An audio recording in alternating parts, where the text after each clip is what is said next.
Cuba is liberated. Cuban people have taken over the Communist Party headquarters in a historic event that shook the foundations of the communist regime in Cuba.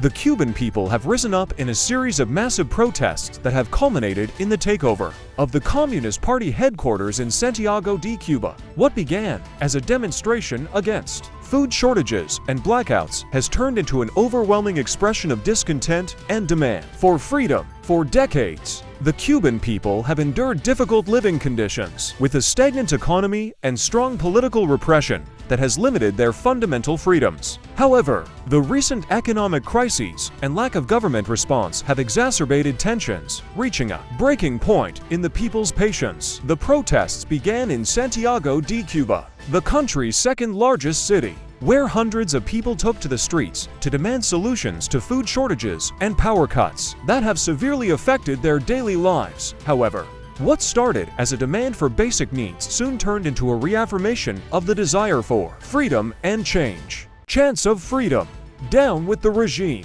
and homeland and life echoed through the streets of Santiago de Cuba as protesters openly defied the government and its control over dissent. The courage and determination of the Cuban people were evident as they surrounded and took over the Communist Party headquarters, a symbol of government power that has kept the country under its control for decades. President Miguel Díaz-Canel, in an attempt to contain the situation, blamed the United States for the crisis in Cuba and accused figures in Florida of fueling the protests. However, such statements failed to divert attention from the Cuban people's determination to reclaim their right to freedom and a better future. The international community has been closely watching the events in Cuba, expressing solidarity with the Cuban people in their struggle for democracy and human rights. Meanwhile, in the streets of Santiago de Cuba, hope shines brighter than ever, propelling a nation towards a new dawn of freedom and justice.